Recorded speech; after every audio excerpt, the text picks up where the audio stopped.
At 75, Pastor Tony Evans stood as a pillar of modern Christianity, respected, revered, and untouchable.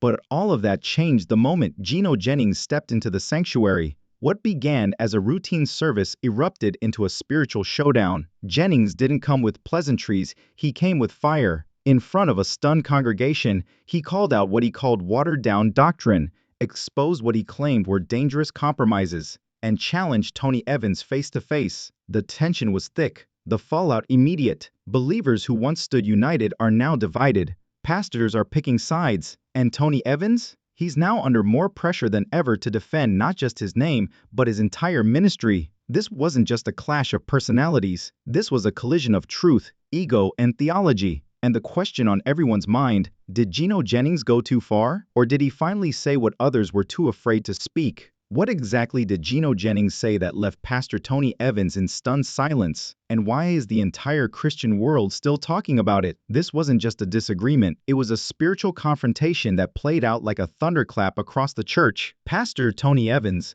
long seen as a pillar of sound doctrine and polished faith, found himself face to face with one of the boldest, most uncompromising voices in modern ministry. Gino Jennings didn't hold back. From the first word, his sermon wasn't just a message, it was a warning, a rebuke, and a direct challenge to what he called feel-good theology dominating today's pulpits. In this video, we break down exactly what was said and why it matters. We'll uncover the fiery statements Jennings made that left jaws on the floor, the teachings he accused Tony Evans of watering down, and the reaction or eerie silence that followed. But this is more than just a theological clash. It's a wake-up call to the global church, forcing pastors, congregations, and everyday believers to ask, are we preaching truth or just comfort? Buckle up, because the ripple effects of this confrontation are still shaking pulpits across the nation. There are significant ramifications for the Christian community from this public confrontation. We'll find out exactly what Jennings said to Evans.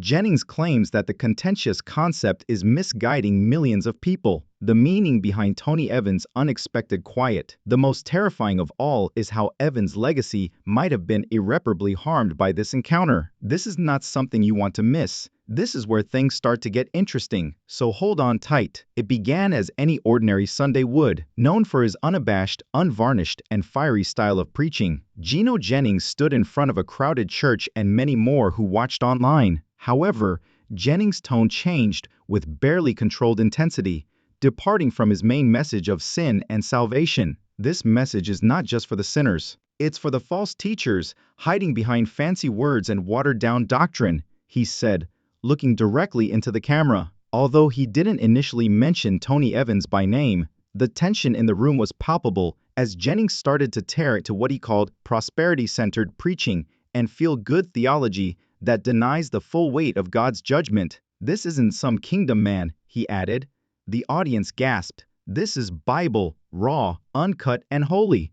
At that point, viewers realized exactly who he was referring to. Kingdom Man is the title of one of Tony Evans' most well-known books, a Christian bestseller that highlights a man's role in spiritual leadership and carrying out God's plan for the family. However, Jennings was unimpressed, claiming that such teachings prioritize motivational speech over repentance, a grave charge in traditional holiness doctrine. Jennings continued, pacing the stage with a fiery tone. You can't preach about the kingdom and never warn about hell. Preaching is not what that is. These words were cutting and reverberated on social media, with clips of the sermon going viral, particularly among Christian YouTubers and polarized commentators. That's pandering. Tony Evans has built an empire off watered-down gospel, and people are eating it up because it sounds good, but cost them nothing. Whether you agreed or disagreed, one thing was certain: this wasn't a casual comment. Rather, it was a direct theological jab at Tony Evans, one of the most well-liked and widely followed black pastors in the United States. Some praised Jennings for speaking the truth, while others referred to it as unduly aggressive and divisive. The shocking part that most people are unaware of is that Tony Evans has been utterly silent about the whole situation. So why would Gino Jennings, who frequently criticizes mainstream preachers, focus on Evans this time? Was it a question of doctrine or something deeper? We'll examine that in our next section. In the age of instant clapbacks and viral rebuttals, silence frequently speaks louder than words. Tony Evans has responded to Gino Jennings' explosive rebuke with complete silence, No press release. No sermon addressing the controversy. Not even a cryptic tweet, but no explanation as to why.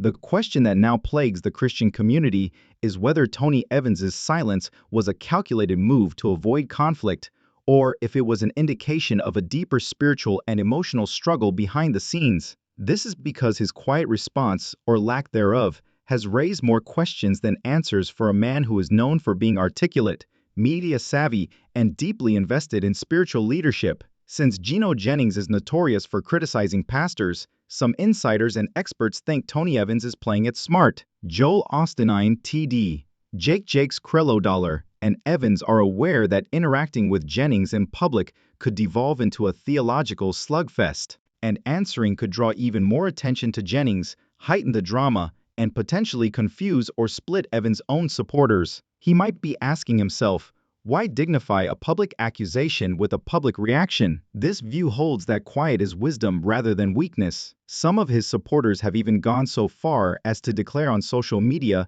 that Tony Evans doesn't need to answer. His fruit is self-evident.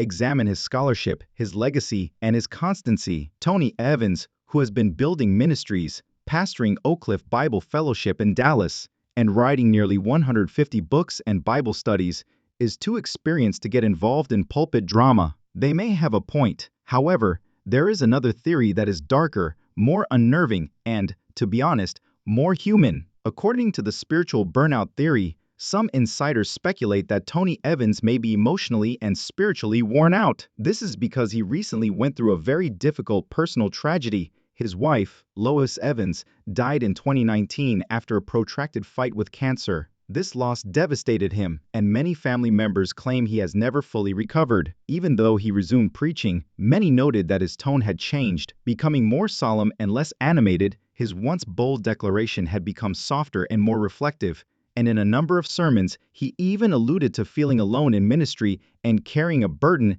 that sometimes feels too heavy. Could Gino Jennings' public rebuke have struck him at a low point? Could this silence be a spiritual pause? A moment where Evans is grappling with the weight of both criticism and grief? If so, then this isn't just about doctrine, it's about a pastor's nevertheless. Silence does not endure forever. When spiritual leaders are confronted, particularly in this public setting, the silence frequently builds pressure and creates a void that begs to be filled, and someone did attempt to do so: humanity.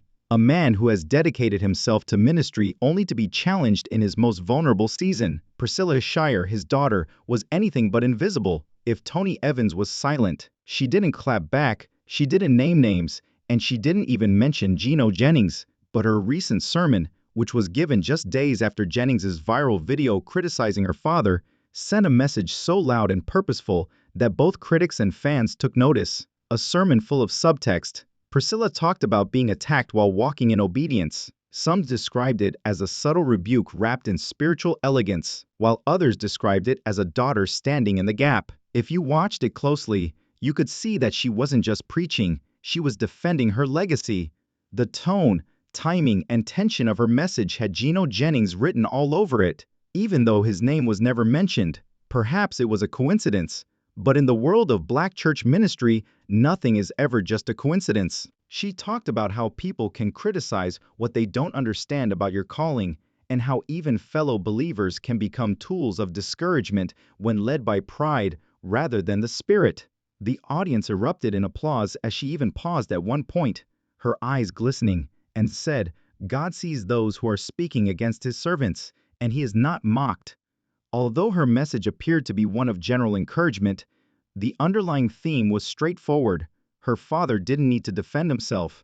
This is not the first time Priscilla Shirer has stepped up in times of need. Following her mother's death, she became even more well-known, appearing on national platforms like TBN, conferences, and YouTube sermons. She was not only a strong Bible teacher but also the emotional and spiritual pillar of her family, carrying the burden of her father's reputation. Many believe that when Gino Jennings accused Tony Evans of false doctrine, Priscilla felt compelled to speak, not with fire but with firmness, because she is very protective of her father, according to family sources, and she has been known to say in private circles that his legacy must be protected with prayer and presence. This is how a true daughter of the faith responds. Priscilla handled it with grace, truth, and power, This was a spiritual clapback without the drama. However, the truth is that even her elegant defense may not be enough to silence the rumblings happening behind closed doors, because it's not just about theology anymore. She didn't call Jennings out. Instead,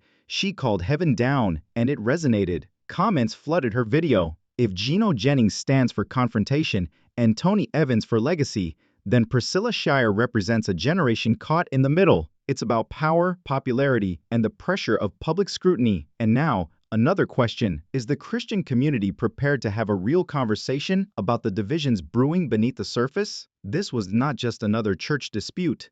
To his fervently devoted supporters, it was war not against flesh and blood, but against what they called the apostate church, the emergence of the true apostolic remnant. While the mainstream Christian community was reeling from Gino Jennings' unapologetic sermon, a completely different reaction was taking place in a different corner of the internet. Loyalists of Gino Jennings started pouring into comment sections on Facebook, TikTok, and YouTube, sharing videos of his sermon along with comments such, "At last, someone said it." Even though Jennings has always had a devoted, close-knit fan base, this most recent controversy increased his prominence threefold. Pastor Gino is the final voice in the wilderness, proclaiming, "God is cleaning house," starting with the mega churches. His live transmissions were attracting new viewers. After hearing Gino's truth, former members of Baptist, Pentecostal, and even evangelical churches began to proclaim that they were leaving falsehood. His sermon was not seen as disrespectful by them. For them,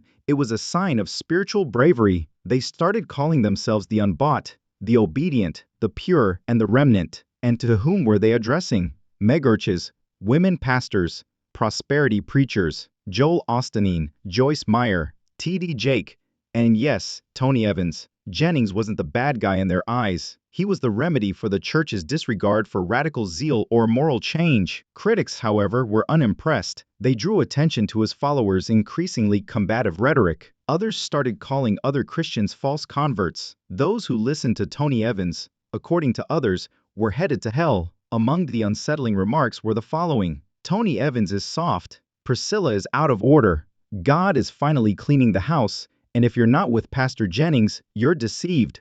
That's not discernment, you guys. Their entire home is cursed. Fanaticism is what that is. Religious academics cautioned that such movements can turn into dangerous breeding grounds for division, spiritual abuse, and even cult-like conduct, particularly when they are led by powerful, charismatic individuals who are not held to denominational accountability. Some have even drawn comparisons between the Jennings movement and Jim Jones or the early Israelite history, when zeal first becomes legalism and eventually radicalism. This is where the situation becomes even more worrisome. The movement is growing. The ministry of Fast Jennings, the first church of our Lord Jesus Christ, has started to grow both domestically and abroad. Africa and the Caribbean are seeing an increase in the number of satellite churches. These days, his YouTube lectures receive an average of more than 500,000 views, with some even reaching 1 million. Preachers on TikTok are imitating his fashion sense, attire, and even words. As the saying goes,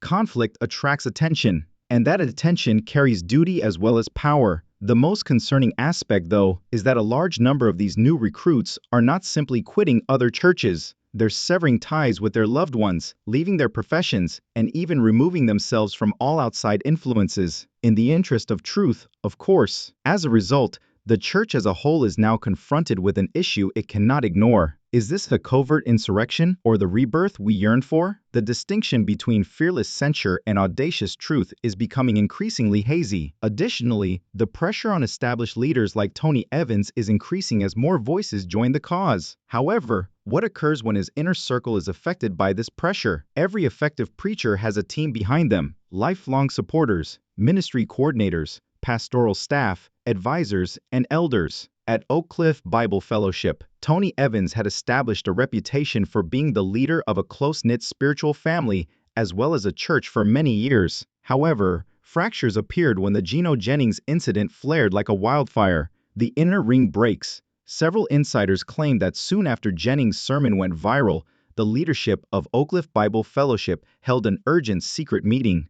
The agenda: how can we react to this spiritual assault without escalating the conflict? However, What began as a strategy meeting swiftly descended into a contentious argument. The church should publicly defend Tony, release a video, post a rebuttal, or even have one of his kids or a pastoral team member confront the charges, according to several staff members. The elders then expressed what many were thinking but were scared to express: silence isn't weakness, it's wisdom.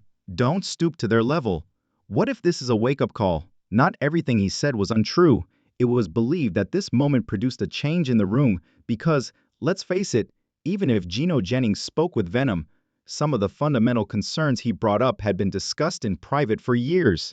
Tony Evans's longtime ministry partners, who had worked with him for more than 20 years, reportedly started asking tough, sobering questions. Why are so many pastors getting rich while their congregations struggle? Why are some of our sermons more motivational than biblical? Why are we platforming celebrity Christian culture instead of preaching repentance and holiness? Said ministry veterans. Have we allowed branding to overshadow biblical truth? Have we replaced lasting transformation with powerful moments? Has the ministry become too large to be held accountable? Rumor has it that some elders were concerned that Tony's close relationships with prominent people like Kirk Franklin, T.D., Jake Jakes, and even politicians may have created conflicts of spiritual interest. This is where things get even more personal. According to insiders, Tony Evans' daughter, Priscilla Shire, who has established her own international ministry, was profoundly shaken by Gino's attacks and the church's internal turmoil. One anonymous ministry coordinator reportedly said, "It's hard to tell if we're still a church or a Christian corporation." That's a strong statement, y'all, as her audience strongly favors female empowerment, leadership, and spiritual intimacy values. Jennings harshly criticizes there are rumors that she has quietly distanced herself from the situation, not disowning her father's legacy, but instead choosing to concentrate more on her own personal calling. Despite the fact that she has not publicly spoken, this new generation of leaders is conflicted. According to sources, some youth pastors and young adult leaders at Oak Cliff have been surreptitiously watching Gino Jennings' sermons, not to criticize but to gain insight from his audacity and biblical intensity. One even told a friend, "We're not trying to be him, but maybe we've gotten too soft." The pressure is mounting and silence has a deadline. Tony Evans has so far remained publicly silent. No sermons addressing Gino Jennings, no YouTube live streams defending his theology, not even a statement from his publicist, but he is torn between upholding his legacy and responding to a deeper call for the unvarnished, uncomfortable truth. For a leader whose ministry has thrived on clarity, order, and biblical exposition, this level of ambiguity is alien and dangerous. The catch is that the longer he remains silent, the louder the speculation gets, the more supporters feel abandoned, the more emboldened the critics feel, and the more the general Christian public watches with a mixture of suspicion and heartbreak.